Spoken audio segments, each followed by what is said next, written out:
Hi guys, welcome back to JKM institute. Myself Jaspreet and आज हम class 10th की third chapter discuss करेंगे and the name of the chapter is two stories about flying. So this chapter is divided into two parts. The first part is his first flight and the second part is black aeroplane. अपने सामने NCERT खोल लो, ज़्यादा better way में समझ आएगा. And let's just start. Okay, सबसे पहले part को हम रीड करना स्टार्ट करते हैं. The young seagull was alone. Seagull is a type of bird, you can say.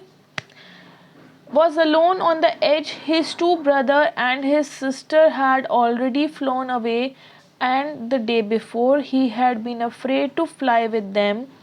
Somehow, when he had taken a little run forward to brink of the ledge and attempted to flap his wings, he became afraid. The great expanse of the sea stretched down beneath. It was such a long way down, miles down. He felt certain that his wings would never support him. So he bent his head where he slept at night, even when each of his brother and little sister, whose wings were far shorter than his own, ran to the brink, flapped their wings, and flew away.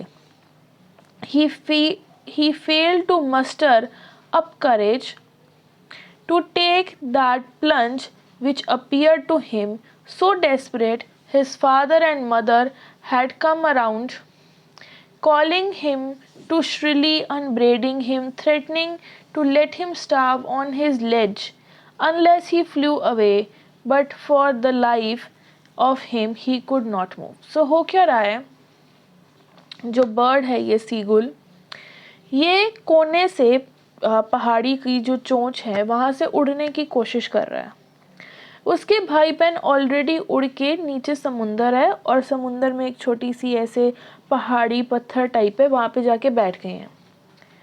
उसके भाई बहनों के जो पंख हैं वो इस वाले सीगुल से भी छोटे हैं, लेकिन फिर भी वो उड़ के चले जाते हैं क्योंकि उनकी मम्मी उनको सिखा रही होती है उड़ना. लेकिन जो ये वाला सीगुल है ये उड़ नहीं पाता है. ये उड़ने की कोशिश करता है, घबरा जाता है, छुप जाता है, बैठ जाता है. इसको अपने अंदर कॉन्फिडेंस नहीं आता कि ये चलना छोड़ के जब उड़ेगा तो इसको इसके पंख सपोर्ट कर पाएंगे कि नहीं. उसके मम्मी पापा उसको थ्रेटन करते हैं कि खाना नहीं मिलेगा, क्योंकि ऑब्वियसली अब तुम बड़े हो गए हो, तुम्हें खुद शिकार करना भी तुम्हारे पेरेंट्स सिखाएंगे, तुम एक बर्ड फैमिली को बिलोंग करते हो. बट ये जो सीगुल है ये उड़ नहीं पाता. That was 24 hours ago. Since then, nobody came near to him. The day before, all day long, he had watched his parents flying about with his brother and sister, perfecting them in the art of flying, teaching them how to skim the waves and how to dive for fish. He had, in fact, seen his older brother catch his first herring and devour it standing on a rock, while his parents circled around, raising a proud cackle. And all the morning the whole family had walked about Big Plateau midway down the opposite cliff, taunting him with cowardice. 24 घंटे हो जाते हैं इस बात को, और ये जो सीगुल है ये चुपचाप देखता रहता है अपने पेरेंट्स को. इसके पेरेंट्स जो हैं इसके बाकी के भाई बहनों को सिखा रहे होते हैं, वो अपनी जो है उड़ने की जो स्किल्स हैं उसके भाई बहन उसको बेटर कर रहे होते हैं, और सब लोग इसको ताना देते हैं कि तू कॉवर्ड है, यानी डरपोक है, और वो बेचारा अकेला बैठा है और उसको भूख भी लग रही है. पहले तो बच्चे छोटे होते हैं तो माँ बाप उनको खाना ला के देते हैं, अब तुम बड़े हो गए हो, तुम्हें खुद शिकार करना है. तो ये जो सीगुल है काफ़ी ज़्यादा परेशान है. The sun was now ascending the sky, blazing on his ledge that faced the south. He felt the heat because he had not eaten since the previous nightfall. अब दोपहर का टाइम हो रहा है और उसको कितने ही घंटे हो गए हैं उसने कुछ नहीं खाया, और धूप की वजह से उसको सिर चकराने लग पड़ता है भूख के मारे. He stepped slowly out of the brink of the ledge, and standing on one leg with the other leg hidden under his wing, he closed one eye, then the other, page number 33 पे आप picture देख सकते हो, वो Cliff है जहाँ से उसके भाई बहन और पेरेंट्स उड़ रहे हैं और वो बच्चा नहीं उड़ पा रहा है. And pretend to be falling asleep. Still they took no notice of him. He saw his two brothers and his sister lying on the plateau dozing with the head sunk into their necks. His father is preening the feather of his white back. Only his mother was looking at him.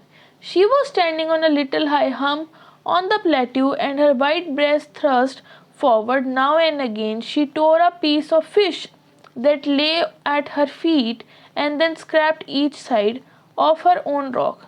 The sight of the food maddened him. How he loved to tear food that way, scraping his beak now again when it. होता क्या है कि वो acting करता है बेहोश होने की, कि किसी को तरस आ जाएगा उसकी फैमिली में से और उसको कोई खाना देने आ जाएगा. उसके भाई बहन भी उसकी तरफ नहीं देखते, उसका फादर भी उसकी तरफ नहीं देखता, लेकिन उसकी मदर उसकी तरफ देख रही होती है, लेकिन स्टिल वो कोई एक्शन नहीं लेती. अब उसकी मदर क्या करती है, पहाड़ी के ऊपर छोटे से बैठी हुई है वो, एंड वो जो फ़िश का टुकड़ा है, ऑब्वियसली मेरे को नहीं पता कौन सा नॉन वेज है, आई गेस फिश ही है, उसको तोड़ के वो खाने लगती है. यानी यहाँ पे उसका बच्चा बेहोश होने की एक्टिंग कर रहा है और वहाँ पे वो फ़िश खा रही है. ये एक्चुअल में उसकी एक ट्रिक थी उसको अट्रैक्ट करने के लिए कि खाना है, भूख लगी है तो उड़ के आना पड़ेगा, तुम्हारे पेरेंट्स तुम्हारी हेल्प करने नहीं आएंगे. गा गा गा, he cried begging her to bring him some food. Gua ko a, she screamed back decisively, but he kept calling plaintively, and after a minute so he uttered joyful scream. His mother had picked up the piece of fish and was flying across him when he leaned out, eagerly tapping the rock with his feet, trying to get nearer to her as she flew across. But when she was just opposite to him, she halted, her wings motionless, one piece of fish in her beak among us within the reach of beak. He waited a moment in surprise, wondering why she did not come near, and then maddened by hunger. अब उसकी जो वो seagull है वो चिल्लाता है, उसकी माँ जवाब नहीं देती. अब उसकी मदर क्या करती है, फ़िश का टुकड़ा उठाती है, उसके पास जाती है, लेकिन उसको देती नहीं है, वापस मुड़ जाती है. यानी कि उसकी मदर ने उसको क्या करा, उत्साया, प्रोवोक करा ताकि वो उड़े. अब वो परेशान हो जाता है, मेरी माँ उड़ के मेरे लिए फ़िश लेके आई, मुझे दे के नहीं गई, वापस चली गई. इससे उसको और भूख लगती है, वो और ज़्यादा डेस्परेट हो जाता है भूख के लिए बच्चा. He dived fish with loud scream. He fell downward into space, and a monstrous terror seized him, and his heart stood still. He could hear nothing, but it only lasted a minute. The next moment he felt his wings spread outward. The wind rushed against his breast feathers. और ये सब देख के वो छलांग मार देता है पहाड़ी से, और जैसे ही छलांग मारते हैं 1 मिनट के लिए वो चीखता है, लेकिन उसके बाद ही उसके फेदर्स जो हैं वो खुल जाते हैं और वो उड़ने लग पड़ता है. यानी रिस्क लिया, पहाड़ी से छलांग मारी और उड़ने लग पड़ा. Stomach, and against his wing he could feel the tip of his wing cutting through the air. He was not falling headlong, he was soaring gradually downward and upward. उसको रियलाइज हुआ कि वो नीचे नहीं गिर रहा है, डेफिनेटली वो मूव कर रहा है और अपने फेदर की मूवमेंट से ऊपर नीचे आगे पीछे वो जो सीगुल है वो बढ़ सकता है. He was no longer afraid. He felt a bit dizzy. Then he flapped his wings over the soared upwards. Ga ga ga ga ga ga. His mother swooped past him, his wings making a loud noise. He answered her with another scream. Then his father flew over him screaming. He saw his two big brother and sister flying around him, cultivating, banking and soaring and diving. और जैसे वो उड़ रहा होता है वो चीखे मारता है या बुलाता है गा गा गा, एंड उसके सारे जितने भी भाई बहन है, मम्मी पापा है, वो उसके आसपास आके उड़ने लग पड़ते हैं और उसको मोटिवेशन आता है कि वो अलग नहीं है, वो भी बाकियों की तरह उड़ रहा है. Then he completely forgot that he was not always been able to fly. He commended himself to dive and soar and curve, streaking shrilly. और वो एक पल के लिए भूल ही जाता है कि एक ऐसा टाइम था उसको उड़ना नहीं आता था, लेकिन अब उसको उड़ना आता है और वो बहुत अच्छे से उड़ रहा है.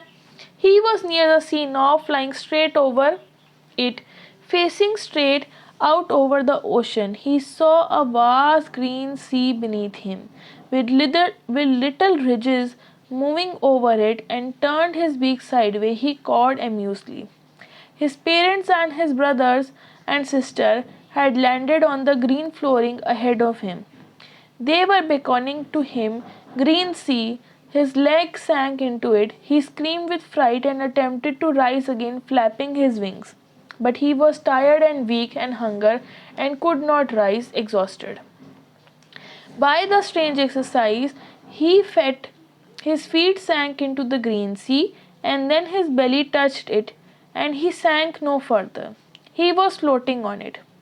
उड़ना तो सीख जाता है, लेकिन पानी में भी वो तैरना सीख जाता है. ये जो बर्ड्स हैं इनको काफ़ी हद तक पानी के साथ कांटेक्ट में रहना पड़ता है सो दैट ये अपना शिकार कर सकें. He was floating on it. Around him his family was screaming, praising him, and their beaks were offering him scraps of dogfish. He had made his first flight. और फिर वो आके बैठ जाता है अपनी फैमिली के साथ और खाता पीता है, और इसी के साथ उसकी जो है फर्स्ट फ्लाइट जो है कंप्लीट हो जाती है.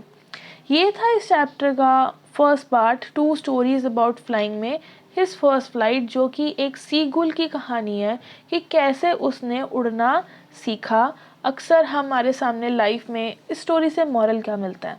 अक्सर हमारी लाइफ में कितने ऐसे चैलेंजेस आते हैं जहाँ पे कोई हमारी हेल्प नहीं करता, हम डर जाते हैं, हम सोचते हैं हम सरवाइव कर भी पाएंगे कि नहीं. लेकिन एक वो जो रिस्क होता है वो आर या पार की बात करता है, और वो रिस्क लेके हम सक्सेस को अचीव कर लेते हैं अगर हम खुद पे भरोसा रखें. और डेफिनेटली ये स्टोरी जो है हमें यही लेसन देती है. अगर वीडियो अच्छी लगी हो तो कमेंट सेक्शन में मेरे को ज़रूर बताना, और अगर किसी को प्राइवेट क्लासेस चाहिए तो इंस्टाग्राम पे JKM इंस्टीट्यूट पे आप मैसेज कर सकते हो, मैं क्लासेस कोऑर्डिनेट कर दूँगी. और कोई भी डाउट हो तो भी मेरे को कमेंट सेक्शन में ज़रूर बताना. मिलते हैं नेक्स्ट वीडियो के साथ, तब तक के लिए गुड बाय.